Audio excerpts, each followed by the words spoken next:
Hello everybody and welcome to the Togglejam Game Awards for 2020. Yes, it has been a bit of a rough year with many problems here and there and everywhere, but there have also been a lot of excellent games and some not so excellent to take a look at. So what we're going to do today is we're going to go through a few categories, and you know how this sort of thing works. To start off, we will be looking at the Best Game You've Never Heard of award. This is the award to the best game that you've probably never heard of. A game that was from either a very obscure developer or just a very small indie game. And for this, I've decided to take another look at As Far as the Eye. Yes, this game was developed by Unexpected Studios and published by Goblin Studios, and is effectively a strategy game where you have a little mobile village and you are effectively fighting a rising tide, running against the clock in order to get to a safe spot. It worked very well, had a very nice art style, and it had some very engaging gameplay elements. Overall, it was just a great time and I have loved playing it. Even up to this day, I still put it on. It is a lovely little game, go play it. It's got a beautiful colour palette as well. It is just a gorgeous game in so many aspects. Now, this is not to say it's perfect, it does have a few problems, but a lot of those have actually been fixed since launch, which is wonderful. But yes, there we go. As Far as the Eye, the best game you've probably never heard of. Next up, we've got the You Bastards, You Made Me Cry award. This is for the game which made me have those feels, and there are many games which this could apply for.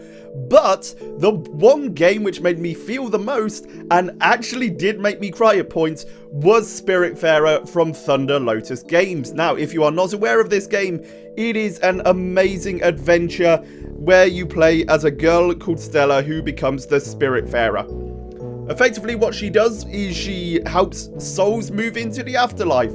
And, of course, as you can imagine, there's a lot of baggage that these souls have to go through before they can move on. This means that you end up with a ship full of characters with their own problems and characteristics, and you have to help them out. And some of them are really fucking sad. There was one of them which was showing signs of Alzheimer's as you go on through the game. And by the end of it, she doesn't even recognize you. It is destroying, it really is. But it's so good at the same time. It is an amazing game. And it made me cry a couple of times. I won't lie, it made me tear up. It gave me those feels, man. It was pretty rough. But yeah, in addition to that, it is just a beautiful game as well. It is gorgeous. It looks fantastic. And all of the character interactions are so well done. You actually do build up a repertoire with all of these characters, or an instant rapport with some of them. I'm trying to think of like specific ones. There was Abul, I think, who was the big frog. He was lovely. But yeah, absolutely loved it. Great game, definitely worth playing if you have not already. Next up, we have the It Lived Up to the Hype award. This is the award that goes to the game which actually lived up to the hype. There are so many games released nowadays which are built up and up and up and fall so short of the expectations. But that was not a problem at all for this next game. This is Ooblets, developed by Rebecca Cordingley and Ben Wazza.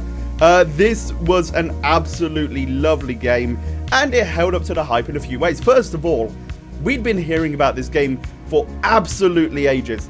We heard that it was meant to be a mixture of Pokemon and Harvest Moon and farming and battling with dance battles, and it was amazing. It was gonna be great. And then it arrived with a few problems, admittedly, but they did update the game fairly quickly. They improved it, and it came out being much better than I could have imagined. It was a great time. It also helps that it wasn't the game that I was most hyped for, which made living up to the hype a bit easier. But it did work really well. It actually came out really well in the end, and I loved all of the little Ooblet designs. There were a lot of great ones. I love the shrooms, the little shroomishes. They were cute. But yes, lots of great little things in Ooblets to love. If you have not played it, then go and play it. There will be links to all these games in the description down below. And as well as that, the farming was surprisingly good. It took a fucking while, but it was all pretty good in the end. And of course, they did actually fix the economy a little bit later on, which was a bit annoying to start out with, but then did get significantly better. Okay, next up the, oh yeah, I really like that award. This is for the game which I played a lot when it came out, but started to tail off. And for me, that game this year was Fall Guys. I absolutely loved Fall Guys when it came out. I played a ton of it. I did that crossover with Cameron Galaxy. That was a lot of fun. That was great. I did one video on Season 1, one on Season 2, and then I've skipped Season 3. It came out recently, and I just haven't had a look at it. And I have no idea why. It looks as if it's actually added in some interesting stuff, but I'll probably never know. Because for some reason, maybe it was because the gaps in the updates were too long, but I don't know. I just sort of dropped off the wagon. But there we go. That is a shame. I really liked it. I did, and I went back and played it again. It's still good. It's still decent, but unfortunately I think it's just a matter of the updates coming too thin and slowly. But oh well, it can't be helped, can it? They did introduce a lot of costumes. I just wish they'd introduced as many new gameplay modes and levels and that sort of thing on a bit more of a regular basis. But oh well, you can't get everything, can you? Next up, we've got the Oh, You Fucked Up award. This is the award which goes to the studio which had the most significant fuck up of 2020, and I believe you all know where I'm going with this. This goes to CD Projekt Red. Not the developers, the management. I need to make that very clear. The developers did the best job they could, but the management fucked up. Quite frankly, I have not seen a game launch as badly as Cyberpunk 2077 did in a very, very long time. We have had issues with bugs. The PC port, the infallible PC port, even had issues with save corruption, where the game save went over 8 megabytes and got corrupted, which was... wow, that is a big fuck up. What else have we had? We've had lawsuits. I can't remember the last time a game company was sued by their own investors for not living up to the hype. That is insane to me. But it was a class action lawsuit, sorry. But yeah, that is just... it is insane.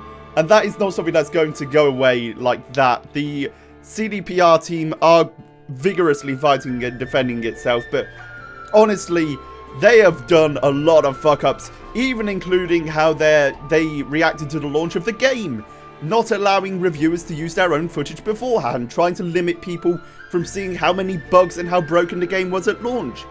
It was quite frankly unscrupulous and terrible behaviour from a company. And that's why CDPR gets the Oh You Fucked Up award, because they really fucked up. Right, on a slightly brighter note, we have now got the My Brain Can't Take It award. This is for the best puzzle game. I love my puzzles, I love anything like that, and if they have an interesting, like, visual style or something new they do, all the better. And that is why... it's actually 2 games. There were 2 games that I just couldn't separate. They were both so lovely. We have got The Pedestrian from Skookum, and we have also got Filament, who was developed by Beard Envy. Both of these were excellent puzzle games. The Pedestrian, of course, is where you play as the little man on all of those signs, and you run through this huge world, sign by sign, completing puzzles. Absolutely wonderful. What a great idea. And it was executed very well as well. That game looks absolutely amazing. I cannot recommend it enough. Yeah, The Pedestrian was just a great time. Filament was the game which more often than not made me swear and go fuck you. Because it was so fucking hard. I loved it. I loved Filament. It, again, had a very nice visual style, and it had a great way of going through its narrative. Its narrative was great. It's just that some of the puzzles were so damn hard. And I got so frustrated. It was awful. It was so good and yet made me rage legitimately way too often. But yeah, those are both very different but very brilliant puzzle games. Out of both of them, I'd say The Pedestrian might slightly pull forward because I could actually do the puzzles, but that doesn't seem fair on Filament. They are both just wonderful puzzle games and I can't recommend them enough. Next up, we have got the Best Game I Never Played award. Yes, this goes to the best game that I never played. I take a look at a lot of games in a year, quite a lot of them being indie titles. I won't have time to look at every significant title. But this is the game which apparently is the best game that I just haven't played. and I got recommended this over on the Discord and also on Twitter. It's Doom Eternal. Yes, Doom Eternal, this sequel to the very popular Doom remaster released by ID Software. It was apparently amazing, but I have not played it, so I've got no footage to show. I don't know, I mean, I never really play shooter games, but I've played a few of them on the channel, so I know that's a lie, but still, I don't know why. I just skipped Doom Eternal, and now I really need to go back and actually play it. Oh well, can't be helped, can it? So finally, we have my favourite game of 2020. Now, I have played a lot of games this year. There have been a fucking ton. But, in my mind, the best game that I played personally, and I'm still playing because it's just that good, is Hades. Yes, Hades, developed by Supergiant Games, the company behind Pyre, and so many other amazing games. It is a brilliant roguelike action game. It is just wonderful. It might be my favourite game of the past 3 or even 4 5 years. It is just amazing. The gameplay is fluid and fast and just precision. The voice acting as well is excellent. I love the way that the characters interact. In fact, over on their Twitter recently, Supergiant Games recently released just how many voice lines there are for each character. And it did make me think, because I hadn't remembered hearing a line twice in Hades. And it's not surprising. Zagreus on his own has 8,500 voice lines. That is a fucking lot of voice lines to listen to. And I probably won't ever hear them all. But yeah, it is an absolutely lovely game. It is wonderful, and I just can't recommend it enough. Hades is honestly the best game of the year, in my opinion. Now, that is something that you do have to take with a touch of salt. All of this, everything, is just my personal opinion. I know a lot of people will be fans of some of these games, a lot of people will not love a lot of these games, or maybe my choice for the Oh You Fucked Up award. But that's the wonderful thing about YouTube. If you have any ideas of your own and you want to tell me why I'm wrong or maybe why I'm right, put them in the comments down below. Because quite frankly, I'm always interested in having a conversation about games and the medium that I love. So there we go. That is the Togglejam Game Awards for 2020. The best game of the year undoubtedly is Hades. Such a great time. But all of the other games mentioned on this list are worth trying out as well, and I shall be trying out Doom Eternal at some point, probably when it's in a Steam sale. But there we go. Thank you very much for watching, everybody. I've been Togglejam, this has been 2020. Let's try for a better 2021.